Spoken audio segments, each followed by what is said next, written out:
ਵਾਹਿਗੁਰੂ।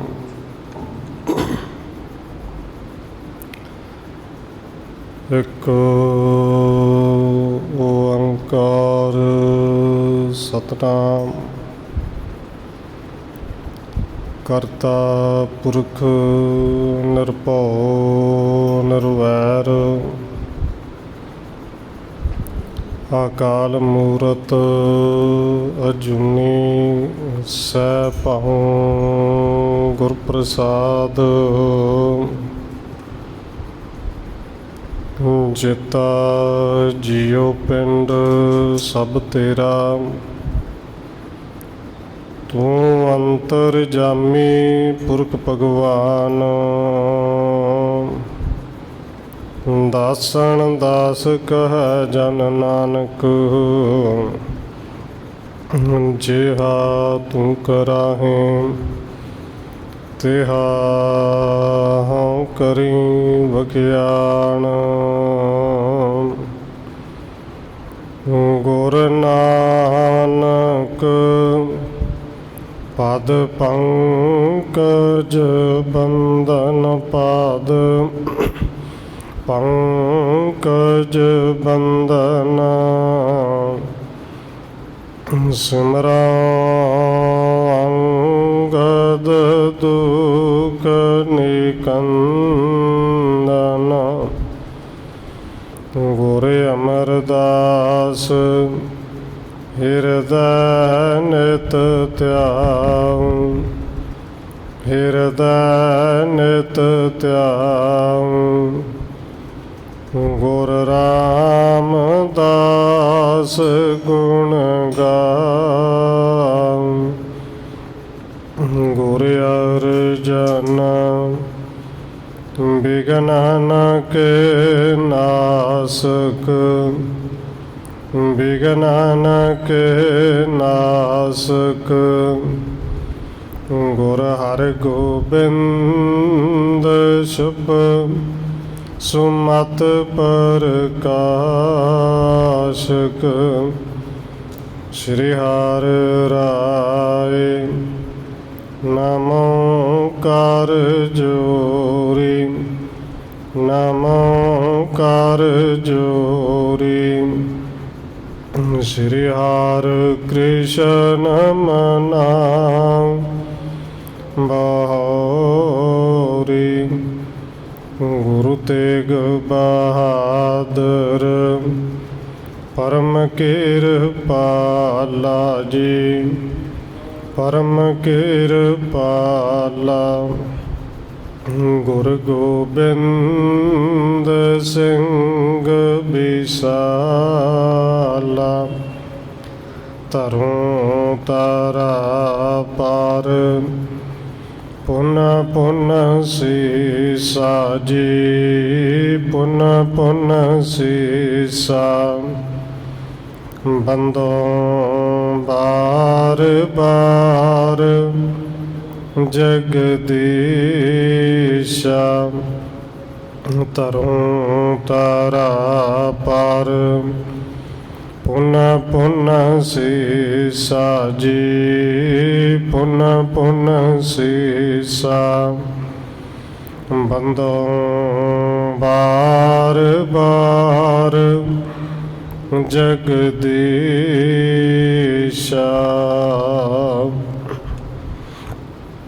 ਜਿਸ ਮਹਿ ਅੰਮ੍ਰਿਤ ਗਿਆਨ ਹੈ, ਮਾਣਕ ਭਗਤ ਬੈਰਾਗ। ਸ਼੍ਰੀ ਗੁਰੂ ਗ੍ਰੰਥ ਸਾਹਿਬ ਉਦਦ, ਬੰਦੋ ਕਰ ਅਨੁਰਾਗ। ਏਕ ਓੰਕਾਰਾ ਸਤਿਗੁਰੂ, ਜਿਹ ਪ੍ਰਸਾਦ ਸਚ ਹੋਏ। ਵਾਹਿਗੁਰੂ ਜੀ ਕੀ ਫਤਿਹ ਹੈ, ਬਿਘਨ ਬਿਨਾਸਨ ਸੋਏ। ਏਕ ਓੰਕਾਰਾ ਸਤਿਗੁਰੂ, ਜਿਹ ਪ੍ਰਸਾਦ ਸਚ ਹੋਏ।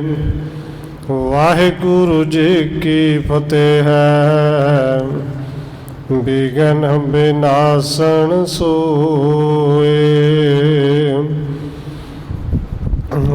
वाहिगुरु जी।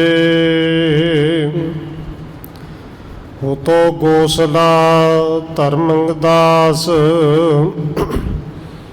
एक कत्यारा डूगरदास। दीपा अर जेठा संसारू,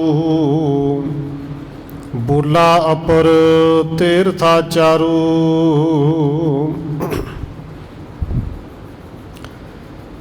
परम सन्मानयोग सतगुरु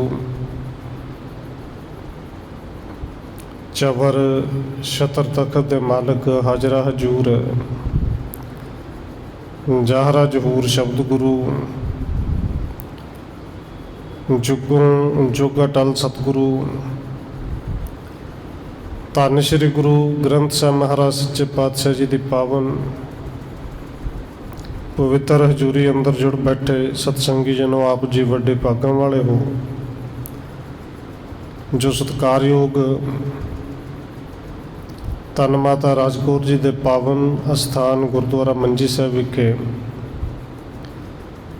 शामां दे दीवाना दियां हाजरियां भर रहे हो। आओ रोजाना की तरह धन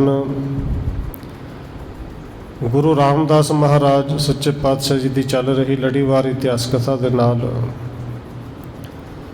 अगलेरी सांझ पाउण तो पहला असीस बख्शिश करो जी। रसना नूं करो पवित्र, जितने भी जुड़ बैठे हो लवाओ हाजरी, आखो जी वाहिगुरू जी का खालसा वाहिगुरू जी की फतेह। हो तो गोसला धर्मदास, एक कत्यारा डूगरदास। कविराज कवि संतोख सिंह जी अगे लिख रहे हैं कि जिमें पिछले प्रकरणों में आप जी ने श्रवण किया सी, सतगुरु धन गुरु रामदास महाराज जी सिखां नूं उपदेश दे रहे हैं कि भाई महानंद जी, भाई बिधि चंद जी सतगुरु के चरणों में आए और गुरु साहिब जी ने सेवा करने का उपदेश दिता। इस तरह कवि संतोख सिंह जी लिखते हैं कि 7 सिख जिहड़े ने वो इकट्ठे सतगुरु के चरणों में फिर आए ने। हो तो गोसला धर्मदास, एक कत्यारा डूगरदास। उन्हां विचों एक धर्मदास है, धर्मदास गोसला गोत है। इन्हां विच एक दूसरा जिहड़ा वो डूगरदास कत्यारा है। दीपा अर जेठा संसारू, बुला अपर तीर्था चारू। कहंदे दीपा जेठा संसारू ते बुला, ये 4 जने, ये सारे कुल मिला के 7 जने ने। मिलकार सब्त सिख यह आए, श्री गुर रामदास जिस थाए। कहंदे 7 मिल के कट्ठे जाने जिथे सतगुरु धन गुरु रामदास जी विराजमान ने, संगतां नूं उपदेश दे रहे ने। ये उस थां ते आए ने। नमो करे बहु बिना प्रकाश, हाथ जोड़ कर बैठे पास। और जेड़े सिख ने, सिख जेड़े भी आउंदे ने, सब तो पहला काम ये करते हैं कि हाथ जोड़ के सब तो पहलो गुरु साहब के चरणों च मत्था टेकना। और फिर जिन्हों के अंदर कोई सवाल हुए, गुरु साहब तो कुछ पूछना चाहते हो, वो हाथ जोड़ के गुरु साहब के सामने खलो जाते सन। ये 7 भी गुरु साहब के सामने हाथ जोड़ के बैठ गए ने। शरण परे रावर दरबार, करो उदाहरण किसी प्रकार। क्योंकि इन्हों बैठण का स्थान अगे मिले गुरु साहब के चरणों के कोल बैठे ने। और बैठिया हुए ने हाथ जोड़ के बेनती की, सतगुरु कृपा करो जी कि सानू कोई उपदेश दसो, करो उधार किसी प्रकार, किसी तरह का साडा भी उधार हो जाए। शरण परे रावर दरबार, तुहाडे दरबार तो तुहाडी शरण विच आए। रामदास सतगुरु उचारा, प्रथम तजो मन को अहंकारा। क्योंकि सतगुरु धन गुरु रामदास जी जिंदे कोल सिख अरदास बेनती करन आउंदा है और अज भी आउंदा है। पर अरदास करने वाले सिक्खा ये कदे ना भुली कि गुरु अंतरजामी है। अरदास का पहला अखड़ ही ऐरा है, ऐड़ा, और ऐड़े का भाव ही है कि गुरु अंतरजामी जिंदे कोल तू अरदास करना है। और सतगुरु जी जानते से सब तो पहलो धन गुरु रामदास जी ने बचन ही कहे कि भाई जे उपदेश लैना है सब तो पहलो मन के अंदर का हंकार छड्डो। काम औखा है पर इसे छड्डना पैना है, क्योंकि होमै नावे नाल विरोध है, दोए ना वसै कठाए। जे ये छड्डोगे नहीं तो उपदेश अंदर नाम आके टिकेगा किथे। पहलो इनू छड्डो। गहो नम्रता त्यागो मस्तसर, करो न निंदा अवगुण परहार। ते अगला काम की करना है, गहो नम्रता। पर निम्रता नू घुट के फड़ लो। हंकार नू छड्डना है, निम्रता नू घुट के फड़ना है। त्यागो मत्सर, ते मत्सर ईरखा छड्ड दिओ।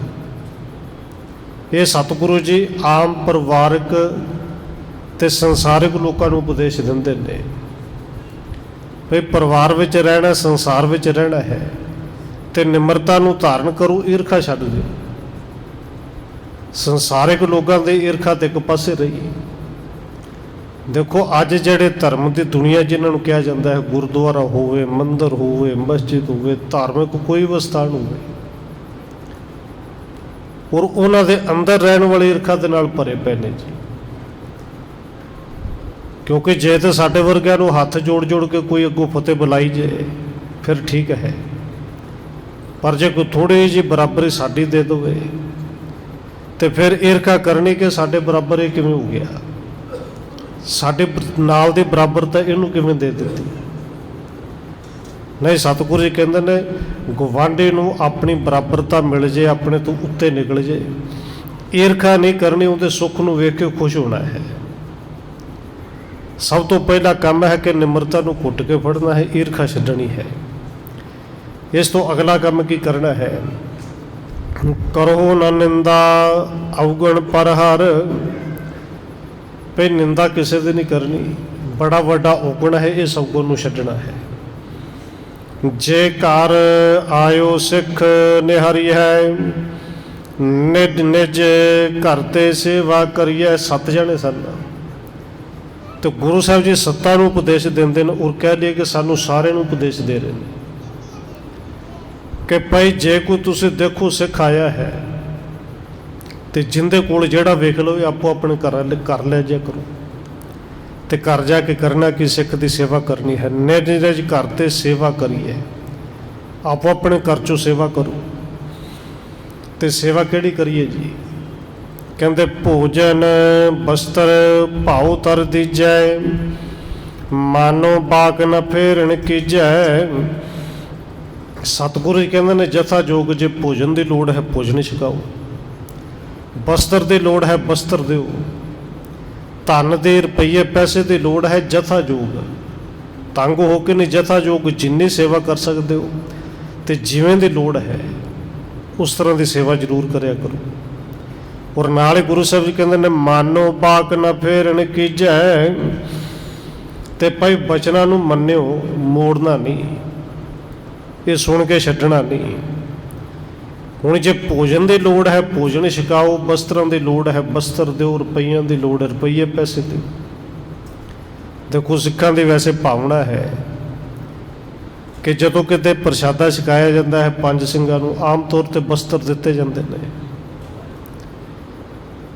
क्योंकि फिर साडे वर्गे भी अगों कहते नहीं, पर बेनती जरूर करते हैं क्योंकि पाठी ਸਿੰਘਾਂ दे कोल वस्त्र कई बार सूट जोड़े ने 20-20 50-50 इकट्ठे हो जाते हैं, पर उन्ने का सूट है उन्नी नाल सवाई लगती है।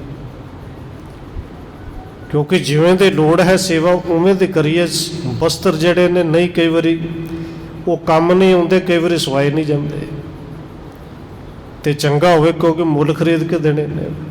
500 दोना 500 रुपया सेवा कर दो, 200 कर दो, 100 कर दो, ਕਿ ਜਿਵੇਂ ਦੇ ਹਿਸਾਬ ਦੇ ਨਾਲ ਲੋੜ ਹੈ ਉਵੇਂ ਉਹ ਵਰਤਿਆ ਜਾ ਸਕੇ।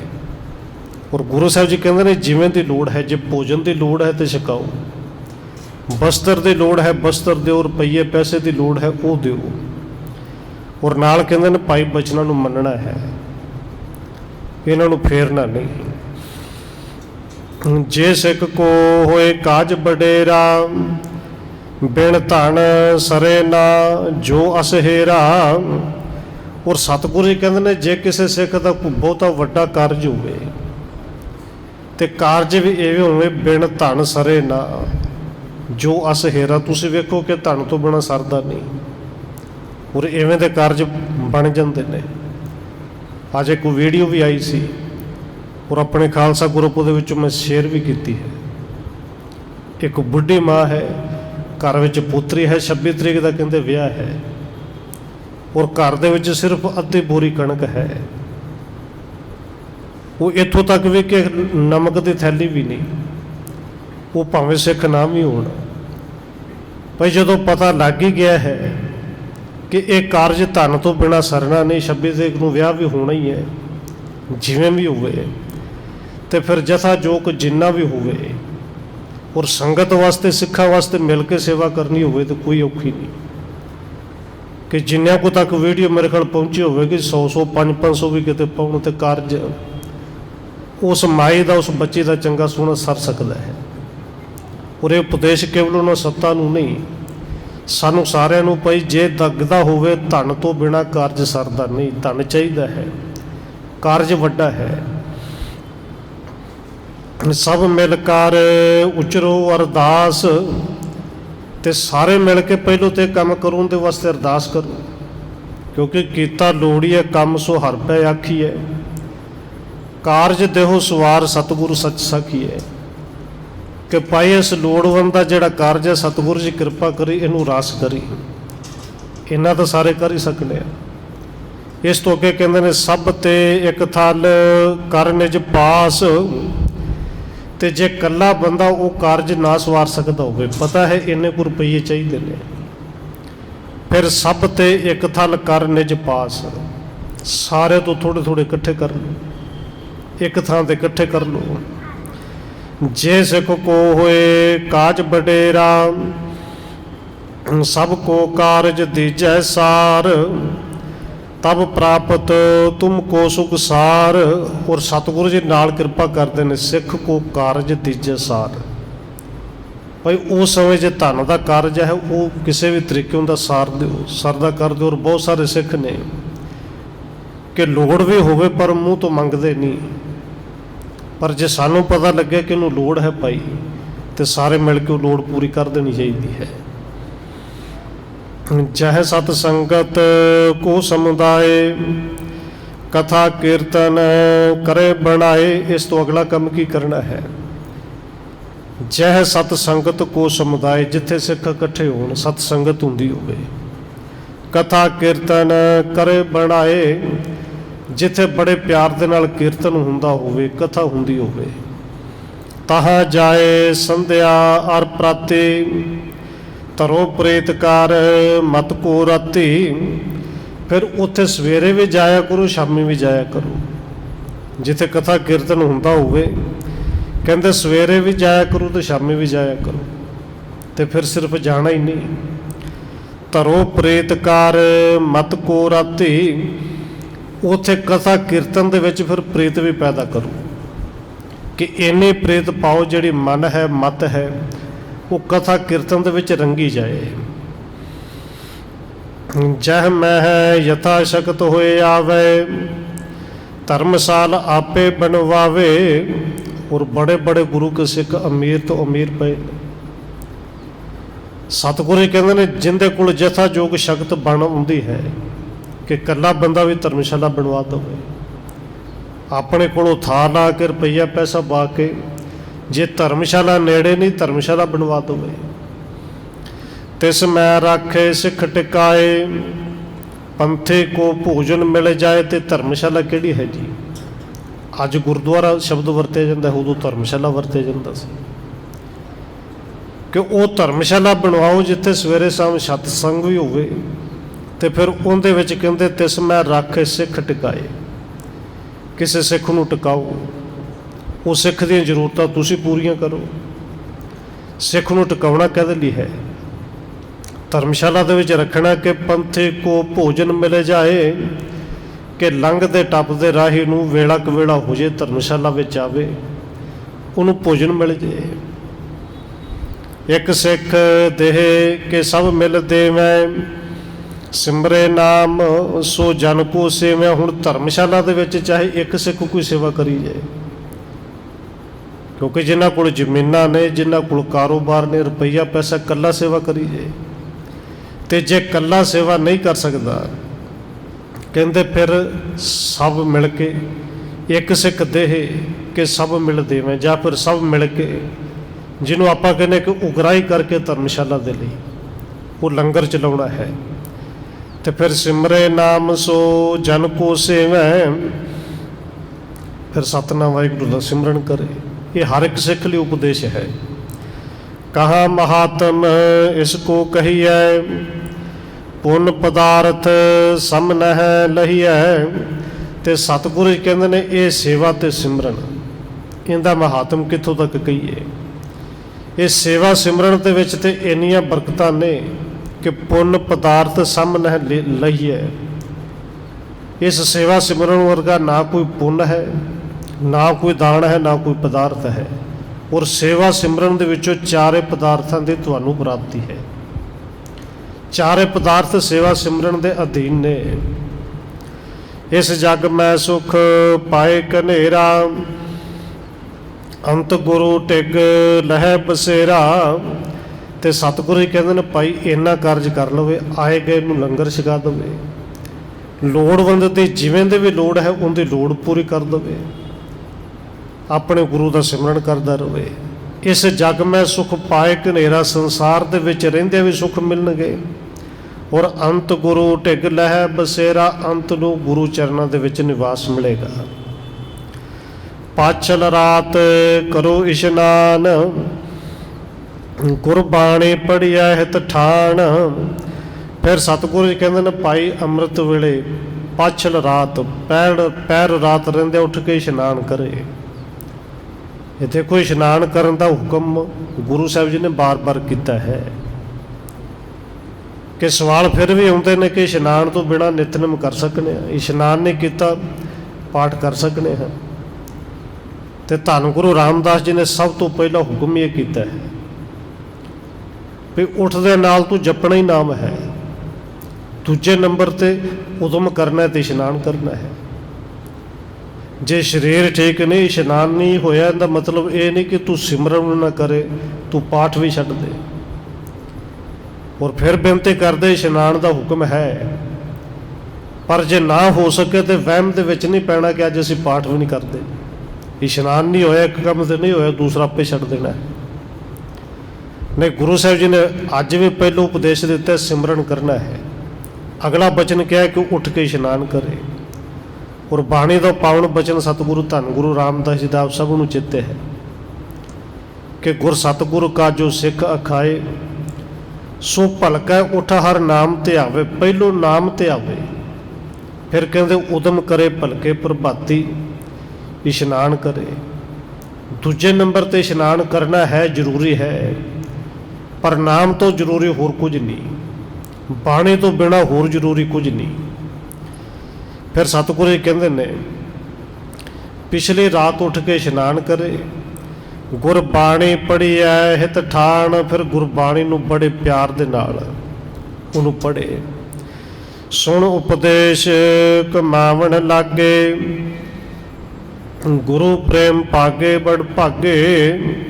ਕਹਿੰਦੇ ਇਹ ਸੱਤੇ ਸਿੱਖ ਗੁਰੂ ਸਾਹਿਬ ਦਾ ਉਪਦੇਸ਼ ਸੁਣਿਆ ਹੀ ਨਹੀਂ ਇਕੱਲਾ, ਇਹਨੂੰ ਫਿਰ ਮੰਨਿਆ ਵੀ, ਤੇ ਇਸ ਉਪਦੇਸ਼ ਨੂੰ ਮੰਨ ਕੇ ਕਮਾਉਣ ਲੱਗੇ। ਹੌਲੀ ਹੌਲੀ ਕਰਕੇ ਗੁਰੂ ਦੇ ਪ੍ਰੇਮ ਦੇ ਵਿੱਚ ਉਹ ਭਿੱਜ ਗਏ, ਵੱਡੇ ਭਾਗ ਉਹਨਾਂ ਦੇ ਜਾਗ ਪਏ। ਅੰਤ ਸਮੇਂ ਸਤਿਗੁਰੂ ਕੇ ਪਾਸ ਪ੍ਰਾਪਤ ਭਏ ਆਨੰਦ ਪ੍ਰਕਾਸ਼। ਹੌਲੀ ਹੌਲੀ ਕਰਦੇ ਜਿਵੇਂ ਪ੍ਰੇਮ ਵਧਿਆ, ਜਿੰਦੇ ਜੀ ਵੀ ਆਨੰਦ ਦੇ ਵਿੱਚ ਰਹੇ, ਔਰ ਅੰਤ ਸਮੇਂ ਵੀ ਗੁਰੂ ਚਰਨਾਂ ਦੇ ਵਿੱਚ ਸਮਾ ਗਏ। ਧਰ ਸ਼ਰਦਾ ਜਾਪਾ ਅਰ ਮਈਆ, ਖੁੱਲਰ ਜਾਤ ਨਾਮ ਜਿਸ ਨਈਆ। ਇਸੇ ਤਰ੍ਹਾਂ ਕੁਝ ਸਿੱਖ ਹੋਰ ਆਏ ਨੇ ਗੁਰੂ ਸਾਹਿਬ ਦੇ ਚਰਨਾਂ 'ਚ, ਜਿਨ੍ਹਾਂ ਦਾ ਨਾਂ ਕਵੀ ਸੰਤੋਖ ਸਿੰਘ ਜੀ ਲਿਖਦੇ ਨੇ ਕਿ ਧਰ ਸ਼ਰਦਾ ਜਾਪਾ, ਭਾਈ ਜਾਪਾ ਜੀ, ਅਰਮਈਆ। ਅਰਮਈਆ ਇਹਦਾ ਨਾਂ ਰੁਮਈਆ ਵੀ ਲਿਖਿਆ ਹੈ, ਮਈਆ ਜਾਂ ਰੁਮਈਆ। ਫਿਰ ਕਹਿੰਦੇ ਖੱਲਰ ਜਾਤ ਨਾਮ ਜਿਸ ਨਈਆ। ਇਹਨਾਂ ਦੇ ਨਾਲ ਇੱਕ ਹੋਰ ਹੈ ਖੁੱਲਰ ਜਾਤ ਦਾ ਬੰਦਾ ਕਿ ਜਿਹਦਾ ਨਾਮ ਭਾਈ ਨਈਆ ਜੀ ਹੈ। ਤੁਲਸਾ ਵਹੁਰਾ ਮਿਲ ਸਿੱਖ ਚਾਰੇ। ਇਹਨਾਂ ਦੇ ਨਾਲ ਦੋ ਹੋਰ ਨੇ, ਭਾਈ ਤੁਲਸਾ ਤੇ ਭਾਈ ਵਹੁਰਾ ਜੀ, ਚਾਰੇ ਮਿਲ ਕੇ ਸਤਿਗੁਰੂ ਰਾਮਦਾਸ ਕੇ ਦੁਆਰੇ, ਸਤਿਗੁਰੂ ਧੰਨ ਗੁਰੂ ਰਾਮਦਾਸ ਜੀ ਦੇ ਦਰ 'ਤੇ ਆਏ ਨੇ। ਆਏ ਪ੍ਰਵੇਸ਼ੇ ਦਰਸ਼ਨ ਪਾਇਓ, ਕੀਨ ਬੰਦਨਾ ਸੀਸ ਨਵਾਇਓ।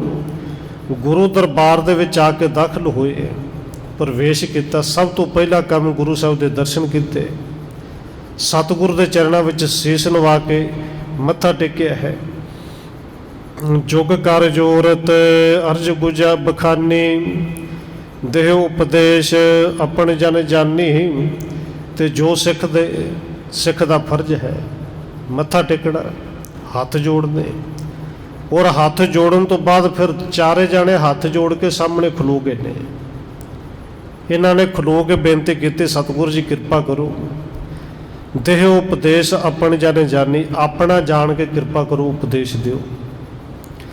ਰਹਿ ਗ੍ਰਸਤ ਮਹਿ ਕਰੋ ਸਮ ਕਮਾਵੈ, ਜਿਸ ਤੇ ਹਮ ਸਿੱਖੇ ਪਦ ਪਾਵ। ਤੇ ਸਤਿਗੁਰੂ ਜੀ ਐਸਾ ਉਪਦੇਸ਼ ਦਿਓ ਕਿ ਰਹਿ ਗ੍ਰਸਤ ਮੈਂ ਕਹਿਓ ਕਮਾਵੈ, ਕਿ ਗ੍ਰਸਤੇ ਦੇ ਵਿੱਚ ਰਹਿ ਕੇ, ਘਰ ਪਰਿਵਾਰ ਦੇ ਵਿੱਚ ਰਹਿ ਕੇ ਆਪ ਜੀ ਦੇ ਉਪਦੇਸ਼ ਨੂੰ ਅਸੀਂ ਕਮਾ ਸਕੀਏ। ਕਿਉਂਕਿ ਬਹੁਤਿਆਂ ਦੇ ਖਿਆਲ ਇਹ ਹੈ ਨਾ ਕਿ ਗ੍ਰਸਤੇ ਦੇ ਵਿੱਚ ਰਹਿ ਕੇ ਧਰਮ ਨੂੰ ਕਮਾਇਆ ਨਹੀਂ ਜਾਂਦਾ। ਔਰ ਉਹ ਲੋਕ ਅਸਲ ਵਿੱਚ ਆਪਣੀਆਂ ਜ਼ਿੰਮੇਵਾਰੀਆਂ ਤੋਂ ਭੱਜ ਗਏ। ਘਰ ਗ੍ਰਸਤੀ ਤੋਂ, ਜ਼ਿੰਮੇਵਾਰੀਆਂ ਤੋਂ ਭਗੌੜੇ ਹੋ ਗਏ। ਆਪਣੇ ਨਾਲ ਰਖਾਲੇ ਫਿਰ ਜੋਗੀ, ਸੰਨਿਆਸੀ, ਤਪਸਵੀ, ਕਈ ਤਰ੍ਹਾਂ ਦੇ ਨਾਮ ਉਹਨਾਂ ਨੇ ਲੋਕਾਂ ਨੂੰ ਦਿੱਤੇ।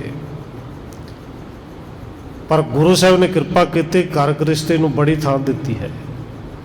ਸਿੱਖਾਂ ਨੇ ਅਰਦਾਸ ਕੀਤੀ, ਸਤਿਗੁਰੂ ਜੀ ਗ੍ਰਸਤੀ ਦੇ ਵਿੱਚ ਰਹਿ ਕੇ, ਘਰ ਦੇ ਵਿੱਚ ਰਹਿ ਕੇ ਜਿਹੜਾ ਉਪਦੇਸ਼ ਕਮਾ ਸਕੇ, ਕਿਰਪਾ ਕਰਕੇ ਸਾਨੂੰ ਉਹ ਉਪਦੇਸ਼ ਬਖਸ਼ੋ ਕਿ ਅਸੀਂ ਸਿੱਖੀ ਦੀ ਪਦਵੀ ਪ੍ਰਾਪਤ ਕਰ ਸਕੀਏ। ਬਸੇ ਆਵਾਸ ਉਦਾਸੇ ਪਾਏ, ਦਿਨ ਪ੍ਰਤ ਉਰਤੇ ਮੋਹ ਮਿਟਾਏ। ਬਸੇ ਆਵਾਸ ਉਦਾਸੀ ਪਾਏ, ਘਰ ਦੇ ਵਿੱਚ ਰਹੀਏ, ਪਰਿਵਾਰ ਦੇ ਵਿੱਚ ਰਹੀਏ, ਤੇ ਪਰਿਵਾਰ ਦੇ ਵਿੱਚ ਰਹਿ ਕੇ ਵੀ ਅਸੀਂ ਉਦਾਸੀ ਨੂੰ ਪ੍ਰਾਪਤ ਕਰੀਏ। ਕਿਉਂਕਿ ਉਦਾਸੀ ਦਾ ਮਤਲਬ ਇਹ ਨਹੀਂ ਘਰ ਛੱਡ ਜਾਣਾ। ਉਦਾਸੀ ਦਾ ਮਤਲਬ ਹੈ ਘਰ ਪਰਿਵਾਰ ਦੇ ਵਿੱਚ ਰਹਿਣਾ ਹੈ। ਤੇ ਉਦਾਸੀ ਦਾ ਮਤਲਬ ਇਹ ਵੀ ਨਹੀਂ ਕਿ ਕਿਸੇ ਨੂੰ ਪਿਆਰ ਨਹੀਂ ਕਰਨਾ। ਉਦਾਸੀ ਦਾ ਅਸਲ ਵਿੱਚ ਮਤਲਬ ਹੈ ਕਿ ਪਿਆਰ ਕਰਨਾ ਔਰ ਸਭ ਨੂੰ ਇੱਕੋ ਜਿਹਾ ਕਰਨਾ ਹੈ।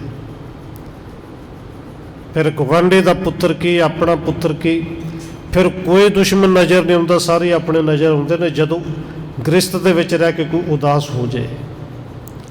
ਬਸ ਉਸ ਮੋਹ ਦੇ ਪਕੜ ਤੋਂ ਬਚਣਾ ਹੈ। ਕਿਰਪਾ ਕਰੋ ਘਰ ਦੇ ਵਿੱਚ ਰਹੀਏ, ਪਰ ਘਰ ਦੇ ਵਿੱਚ ਰਹਿ ਕੇ ਉਦਾਸੀਆਂ ਵਾਲਾ ਜੀਵਨ ਬਤੀਤ ਕਰੀਏ।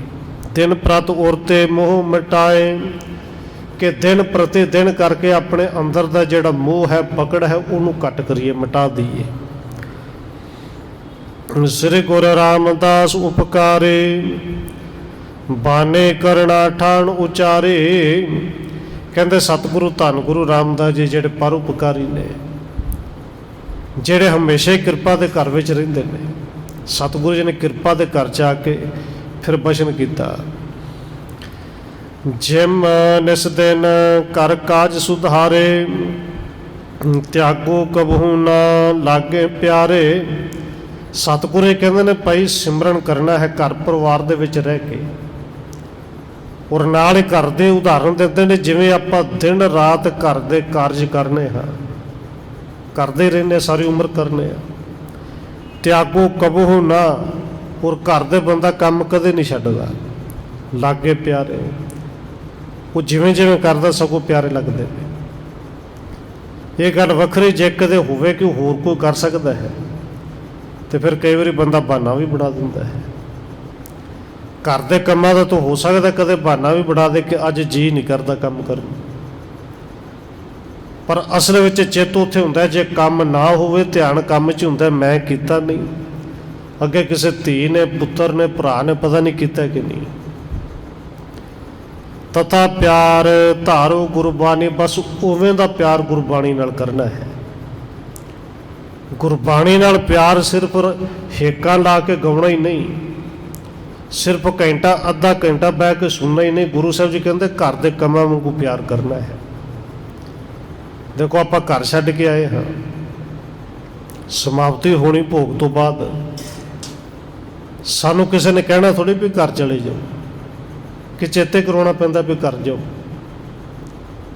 ਸਭ ਨੇ ਜਾਣਾ, ਗੱਲਾਂ ਬਾਤਾਂ ਦੇ ਵਿੱਚ 2 ਮਿੰਟ ਵੱਧ ਵੀ ਕਿਤੇ ਲੱਗ ਜਾਂਦਾ ਤੇ ਫਿਰ ਬੰਦਾ ਆਪੇ ਕਹਿੰਦਾ ਕਿ ਲੇਟ ਹੋ ਗਿਆ। ਘਰ ਜਾਣਾ ਹੈ, ਚੇਤੇ ਹੈ।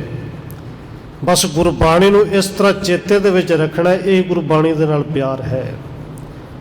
ਕਿਵੇਂ ਪਿਆਰ ਕਰੀਏ ਜੀ? ਕਹਿੰਦੇ ਪਠਨ ਸੁਣਨ ਕੀਜੇ ਰੁਚ ਠਾਨੀ, ਗੁਰਬਾਣੀ ਨੂੰ ਪਹਿਲੋਂ ਤੇ ਪੜ੍ਹਨ ਦੀ ਰੁਚੀ ਪੈਦਾ ਕਰੋ, ਆਪ ਪੜ੍ਹੋ, ਫਿਰ ਸੁਣੈ ਕੀਜੇ ਰੁਚ ਠਾਨੀ, ਸੁਣੋ। ਔਰ ਜੇ ਪੜ੍ਹਨਾ ਹੈ, ਸੁਣਨਾ ਹੈ, ਰੁਚੀ ਦੇ ਨਾਲ, ਪਿਆਰ ਦੇ ਨਾਲ ਪੜ੍ਹਨਾ ਹੈ, ਉਹਨੂੰ ਸੁਣਨਾ ਹੈ। ਧਰਿਓ ਅਰਥ ਜੋ ਸ਼ਬਦ ਮਝਾਰਾ, ਫਿਰ ਇਕੱਲਾ ਪੜ੍ਹ ਸੁਣ ਕੇ ਛੱਡਣਾ ਨਹੀਂ, ਫਿਰ ਉਸ ਸ਼ਬਦ ਦੇ ਵਿੱਚ ਗੁਰੂ ਸਾਹਿਬ ਨੇ ਜਿਹੜੇ ਅਰਥ ਰੱਖੇ ਨੇ। ਧਰਿਓ ਅਰਥ ਜੋ ਸ਼ਬਦ ਮਝਾਰਾ, ਬਾਰ ਬਾਰ ਔਰ ਕਰੋ ਵਿਚਾਰਾ, ਉਹਨਾਂ ਅਰਥਾਂ ਨੂੰ ਬਾਰ ਬਾਰ ਆਪਣੇ ਹਿਰਦੇ ਦੇ ਵਿੱਚ ਵਿਚਾਰਨਾ ਹੈ।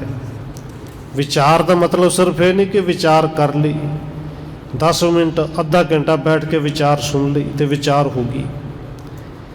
ਜੋ ਵਿਚਾਰ ਕੀਤੇ, ਜੋ ਵਿਚਾਰ ਸੁਣੀ, ਉਹਨੂੰ ਬਾਰ ਬਾਰ ਆਪਣੇ ਹਿਰਦੇ 'ਚ ਵਿਚਾਰਨਾ ਹੈ। ਕਿਵੇਂ ਵਿਚਾਰਨਾ ਜੀ? ਕਿ ਅੱਜ ਸ਼ਬਦ ਦੀ ਕਥਾ ਸੁਣੀ ਜਾਂ ਸੁਣਾਈ, ਹੁਣ ਆਪਣੇ ਹਿਰਦੇ 'ਚ ਕਿਵੇਂ ਵਿਚਾਰਨਾ ਹੈ? ਉਹ ਦੇਖਣਾ ਇਹ ਹੈ ਕਿ ਕਿਆ ਗੁਰ ਕਹੈ ਕਰੇ ਹਮ ਕਹਾ, ਕਿ ਅੱਜ ਜਿਹੜੇ ਵਿਚਾਰ ਸੁਣੇ ਸੀ ਉਹਦੇ 'ਚ ਗੁਰੂ ਸਾਹਿਬ ਜੀ ਕੀ ਕਹਿੰਦੇ ਨੇ ਤੇ ਅਸੀਂ ਕੀ ਕਰਨੇ ਹਾਂ। ਕਿਉਂਕਿ ਗੁਰੂ ਸਾਹਿਬ ਤੇ ਇਹ ਕਹਿੰਦੇ ਨੇ, ਇਹਨੂੰ ਪਿਆਰ ਦੇ ਨਾਲ ਵਿਚਾਰਨਾ ਹੈ। ਧੰਨ ਗੁਰੂ ਅਮਰਦਾਸ ਸੱਚੇ ਪਾਤਸ਼ਾਹ ਜੀ ਰੋਜ਼ ਸਾਨੂੰ ਕਹਿੰਦੇ ਨੇ, ਕੱਲੇ ਕੱਲੇ ਅੰਗ ਨੂੰ ਆਵਾਜ਼ ਮਾਰ ਕੇ ਕਹਿੰਦੇ ਨੇ ਕਿ ਇਹ ਸਰਵਣੋ ਮੇਰਿਓ ਸੱਚ ਹੈ। ਔਰ ਪਾਠ ਕਰਨ ਵਾਲੇ ਵੀਰ ਭੈਣ ਬੈਠੇ ਨੇ ਇੱਥੇ, ਜ਼ਰੂਰ ਥੋੜ੍ਹਾ ਜਿਹਾ ਵਿਸ਼ਰਾਮ ਲਾਇਆ ਕਰੋ। ਸੱਚ ਹੈ, ਸੱਚੇ ਰੱਬ ਨੇ, ਇਹ ਸਰਵਣੋ ਮੇਰੇ ਹੋ, ਸੱਚ ਹੈ। ਇੱਥੇ ਸਾਚੇ ਦੇ ਵਿਸ਼ਰਾਮ ਹੈ। ਸਾਚੇ ਦਾ ਅਰਥ ਹੈ ਰੱਬ ਨੇ, ਪਰਮੇਸ਼ਰ ਨੇ ਤੁਹਾਨੂੰ ਇੱਥੇ ਸਰੀਰ ਨਾਲ ਲਾਇਆ ਹੈ। ਇਹ ਸਰਵਣੋ ਮੇਰੇ ਹੋ, ਸੱਚ ਹੈ। ਸੁਣਨੇ ਨੂੰ ਪਠਾਏ, ਤੇ ਕੀ ਸੁਣਨ ਵਾਸਤੇ ਪਠਾਇਆ ਸੀ ਜੀ? ਡੀਜੇ ਦੇ ਵਿੱਚ ਗੰਦੇ ਬੈਗ। ਹੁਣ ਇਹ ਡੀਜੇ ਲੱਗਦੇ ਨੇ, ਦੇਖੋ ਹੋ ਸਕਦਾ ਅੱਗੇ ਸਮਾਂ ਆਉਣਾ, ਧੀਆਂ ਪੁੱਤਰਾਂ ਦਾ ਵਿਆਹ ਕਰਨਾ, ਰੱਬ ਗੁਰੂ ਕਿਰਪਾ ਕਰੇ ਕਿਵੇਂ ਦਾ ਹੋਣਾ ਹੈ। ਪਰ ਬਹੁਤਿਆਂ ਦਾ ਉੱਥੇ ਪਤਾ ਲੱਗਦਾ ਕਿ ਕਿੰਨਾ ਕੁ ਅਸੀਂ ਆਪਣੇ ਆਪ ਨਾਲ ਵਿਚਾਰਨੇ ਅਤੇ ਕਿੰਨੀ ਕੁ ਵਿਚਾਰ ਤੇ ਗੌ ਕਰਨੇ ਹਨ। ਕਹਿਦੇ ਲਈ ਕੰਨਾਂ ਨੂੰ ਭੇਜਿਆ ਜੀ, ਉਹ ਡੀਜਿਆਂ ਤੇ ਉੱਚੀ ਉੱਚੀ ਆਵਾਜ਼ ਗਾਣੇ ਸੁਣਨ ਵਾਸਤੇ। ਗੁਰ ਕਿਆ ਗੁਰ ਕਹੈ ਕਰੇ ਹਮ ਕਹਾਂ, ਵਿਚਾਰਦੇ ਹੀ ਕਰਨੀ ਨੇ ਗੁਰੂ ਕੀ ਕਹਿੰਦੇ ਨੇ, ਅਸੀਂ ਕਰਨੇ ਕੀ ਹਾਂ। ਤੇ ਗੁਰੂ ਅਮਰਦਾਸ ਜੀ ਰੋਜ਼ ਕੀ ਕਹਿੰਦੇ ਨੇ ਜੀ? ਇਹ ਸਰਵਣੋ ਮੇਰੇ ਹੋ, ਸੱਚ ਹੈ। ਸੁਣਨੇ ਨੂੰ ਪਠਾਏ, ਤੇ ਕੀ ਸੁਣਨਾ? ਸੁਣੋ ਸਤ ਬਾਣੀ। ਸਤ ਸੁਣਨਾ ਹੈ, ਸਤ ਦੀ ਬਾਣੀ ਸੁਣਨੀ ਹੈ। ਔਰ ਕਹਿੰਦੇ ਸਣੇ ਸਣੇ ਮੋਰੋ ਮਨ ਮਾਹਾ, ਇੱਕੋ ਵਾਰੀ ਮਨ ਮੁੜਨਾ ਨਹੀਂ। ਅੱਜ ਸਵੇਰ ਦੇ ਸ਼ਬਦ ਦੇ ਵਿਚਾਰ ਵੀ ਇਹੀ ਸੀ ਕਿ ਮਨ ਨੂੰ ਸ਼ਬਦ ਦੇ ਲਗਾਮ ਪਾ ਕੇ ਰੱਖਣੀ, ਨੂੰ ਮੋੜਨਾ ਹੈ, ਬਾਰ ਬਾਰ ਮੋੜਨਾ ਹੈ, ਇੱਕੋ ਵਾਰੀ ਮੁੜਨਾ ਨਹੀਂ। ਕਹਿੰਦੇ ਸਣੇ ਸਣੇ ਮੋਰੋ ਮਨ ਮਹਾ, ਇਸ ਮਨ ਨੂੰ ਹੌਲੀ ਹੌਲੀ ਗੁਰੂ ਦੇ ਸ਼ਬਦ ਵਾਲੇ ਪਾਸੇ ਭਾਈ ਮੋੜੋ ਕਿ ਗੁਰੂ ਕੀ ਕਹਿੰਦੇ ਨੇ, ਅਸੀਂ ਕੀ ਕਰਨੇ ਹਾਂ। ਮਮ ਸਰੀਰ ਕੋ ਧਾਰੋ ਧਿਆਨ, ਅੰਮ੍ਰਿਤ ਵੇਲਾ ਪੁੰਨ ਮਹਾਨ। ਫਿਰ ਸਤਿਗੁਰੂ ਜੀ ਕਹਿੰਦੇ ਨੇ ਭਾਈ ਗੁਰੂ ਦੇ ਸਰੂਪ ਵੱਲ ਧਿਆਨ ਕਰਿਆ ਕਰੋ, ਗੁਰੂ ਦੇ ਸਰੂਪ ਨੂੰ ਹਿਰਦੇ ਵਿੱਚ ਧਾਰੋ। ਅੰਮ੍ਰਿਤ ਵੇਲਾ ਪੁੰਨ ਮਹਾਨ। ਫਿਰ ਅੰਮ੍ਰਿਤ ਵੇਲਾ ਬੜਾ ਮਹਾਨ ਹੈ। ਹੁਣ ਅੰਮ੍ਰਿਤ ਵੇਲਾ ਕਿਹੜਾ ਹੈ? ਇੱਕ ਤੇ ਪਹਿਰ ਰਾਤ ਉੱਠ ਕੇ ਧੰਨ ਗੁਰੂ ਰਾਮਦਾਸ ਜੀ ਕਹਿੰਦੇ ਨੇ ਉੱਠਣਾ ਜਾਗਣਾ, ਉਹ ਅੰਮ੍ਰਿਤ ਵੇਲਾ ਹੈ, ਆਪਾਂ ਆਮ ਸਾਰੇ ਮੰਨਦੇ ਹਾਂ। ਔਰ ਕੋਈ ਸ਼ੱਕ ਨਹੀਂ ਉਸ ਵੇਲੇ ਉੱਠੀਏ ਸ਼ਾਂਤੀ ਇੰਨੀ ਹੈ ਕਿ ਬਦੋ ਬਦੇ ਉੱਠਦਿਆਂ ਨਾਲ ਮੂੰਹ ਦੇ ਵਿੱਚੋਂ ਨਿਕਲਦਾ ਵਾਹਿਗੁਰੂ। ਅੰਮ੍ਰਿਤ ਵੇਲੇ ਇਸ਼ਨਾਨ ਕਰੀਏ, ਗਰਮੀ ਹੋਵੇ ਠੰਡ ਹੋਵੇ, ਪਾਣੀ ਦਾ ਬੱਗਾ ਜਦੋਂ ਉੱਤੇ ਪਾਈਏ ਮੂੰਹ ਦੇ ਵਿੱਚੋਂ ਨਿਕਲਦਾ ਹੈ ਵਾਹਿਗੁਰੂ। ਤੇ ਜਦੋਂ ਵਾਹਿਗੁਰੂ ਮੂੰਹ ਦੇ ਵਿੱਚੋਂ ਨਿਕਲਿਆ ਅੰਮ੍ਰਿਤ ਵੇਲਾ ਬਣ ਗਿਆ। ਔਰ ਗੁਰੂ ਸਾਹਿਬ ਜੀ ਦੱਸਦੇ ਨੇ ਅੰਮ੍ਰਿਤ ਵੇਲਾ ਕਿਹਨੂੰ ਕਹਿੰਦੇ ਨੇ। ਕਹਿੰਦੇ ਤਬ ਜਿਮ ਤੁਰੰਗ ਕੋ ਦੇਹ ਮਸਾਲਾ, ਬਹੁਰ ਕਰੇ ਕਾਜੇ ਚਿਰਕਾਲਾ। ਇੱਥੇ ਗੁਰੂ ਸਾਹਿਬ ਜੀ ਉਦਾਹਰਣ ਦਿੰਦੇ ਨੇ ਕਿ ਮਨ ਘੋੜੇ ਦੀ ਤਰ੍ਹਾਂ ਹੈ, ਤੁਰੰਗ। ਤੇ ਘੋੜਾ ਛੇਤੀ ਕਿਤੇ ਮਸਾਲਾ ਲੈਂਦਾ ਨਹੀਂ, ਕਾਬੂ ਹੁੰਦਾ ਨਹੀਂ। ਪਰ ਇੱਕ ਵਾਰੀ ਬਦੋ ਬਦੇ ਜੇ ਮਸਾਲਾ ਦੇ ਦਈਏ ਫਿਰ ਲੰਮਾ ਸਮਾਂ ਤੱਕ ਉਹ ਕੰਮ ਵੀ ਠੀਕ ਕਰਦਾ, ਆਪ ਵੀ ਠੀਕ ਰਹਿੰਦਾ ਹੈ। ਮਮ ਬਾਣੀ ਕੋ ਕਰੋ ਉਚਾਰਨ। ਬਸ ਸਾਡੇ ਬਾਣੀ ਨੂੰ, ਗੁਰੂ ਦੇ ਬਾਣੀ ਨੂੰ ਜਦੋਂ ਉਚਾਰਨ ਕਰੋਗੇ ਉਦੋਂ ਅੰਮ੍ਰਿਤ ਵੇਲਾ ਹੈ। ਗੁਰੂ ਦੀਆਂ ਗੱਲਾਂ ਬਾਤਾਂ ਸੁਣ ਰਿਹਾ ਹੈ, ਇਹ ਅੰਮ੍ਰਿਤ ਵੇਲਾ ਹੈ। ਦਿਨ ਦੇ ਵਿੱਚ ਬੈਠਿਆ ਨਿਤਨੇਮ ਕਰ ਰਹੇ ਹਾਂ, ਪਾਠ ਕਰ ਰਹੇ ਹਾਂ, ਉਦੋਂ ਅੰਮ੍ਰਿਤ ਵੇਲਾ ਹੈ। ਤੇ ਜਿਹੜਾ ਪਹਿਰ ਰਾਤ ਉੱਠਣਾ ਹੈ ਅੰਮ੍ਰਿਤ ਵੇਲਾ ਉਹ ਵੀ ਹੈ। ਪਰ ਅੰਮ੍ਰਿਤ ਵੇਲਾ ਉਹ ਜਦੋਂ ਅੰਮ੍ਰਿਤ ਬਾਣੀ ਨੂੰ ਸੁਣਨਾ ਹੈ, ਅੰਮ੍ਰਿਤ ਬਾਣੀ ਨੂੰ ਬੋਲਣਾ ਹੈ। ਫਿਰ ਸਤਿਗੁਰੂ ਜੀ ਕਹਿੰਦੇ ਨੇ ਮਮ ਬਾਣੀ ਕੋ ਕਰੋ ਉਚਾਰਨ, ਮਿਲ ਸਿੱਖਣ ਤੇ ਅਰਥ ਵਿਚਾਰਨ। ਇਹ ਅੰਮ੍ਰਿਤ ਵੇਲਾ ਹੈ। ਬਾਣੀ ਨੂੰ ਉਚਾਰਨ ਕਰਨਾ, ਫਿਰ ਗੁਰੂ ਦੇ ਸਿੱਖਾਂ ਨਾਲ ਮਿਲ ਕੇ ਉਹਦੀ ਵਿਚਾਰ ਕਰਨੀ ਹੈ ਕਿ ਅੱਜ ਇਹ ਸਮਝ ਨਹੀਂ ਲੱਗੀ ਭਾਈ ਸਾਹਿਬ, ਭੈਣੇ, ਵੀਰੇ, ਇਹ ਦੱਸੋ ਕਿ ਇਹਦਾ ਉਚਾਰਨ ਕਿਵੇਂ ਹੈ, ਇਹਦੇ ਅਰਥ ਕੀ ਨੇ। ਮਮ ਸਿੱਖਣ, ਮਿਲ ਸਿੱਖਣ ਤੇ ਅਰਥ ਵਿਚਾਰਨ। ਵਿਚਾਰ ਦਾ ਮਤਲਬ ਵੀ ਇੱਕ ਦੂਜੇ ਨਾਲ ਮਿਲ ਕੇ ਕਰੀਏ। ਹੁਣ ਗੁਰੂ ਸਾਹਿਬ ਜੀ ਇਸੇ ਤਰ੍ਹਾਂ ਉਦਾਹਰਨਾਂ ਦੇ ਕੇ ਅੱਗੇ ਸਮਝਾਉਂਦੇ ਨੇ ਭਾਈ ਕਿਹੜਾ ਅੰਮ੍ਰਿਤ ਵੇਲਾ ਹੈ ਤੇ ਮਨ ਨੂੰ ਇਸ ਅੰਮ੍ਰਿਤ ਵੇਲੇ ਦੇ ਵਿੱਚ ਜੋੜਨਾ ਕਿਵੇਂ ਹੈ। ਜਿਵੇਂ ਗੁਰੂ ਸਾਹਿਬ ਜੀ ਕਿਰਪਾ ਕਰਨਗੇ ਕੱਲ੍ਹ ਵਿਚਾਰਾਂਗੇ। ਸਮੇਂ ਦੇ ਮੁਤਾਬਕ ਇਤਨੀ ਬੇਨਤੀ ਪ੍ਰਵਾਨ ਕਰਨੀ ਜੀ, ਹੋਈਆਂ ਭੁੱਲਾਂ ਦੀ ਖਿਮਾ। ਆਓ 1-2 ਮਿੰਟ ਹੋਰ ਰਸਨਾ ਦੇ ਨਾਲ ਹਾਜ਼ਰੀ ਲਵਾਈਏ, ਫਿਰ ਸਮਾਪਤੀ ਹੈ। ਵਾਹਿਗੁਰੂ ਵਾਹਿਗੁਰੂ ਵਾਹਿਗੁਰੂ ਵਾਹਿਗੁਰੂ।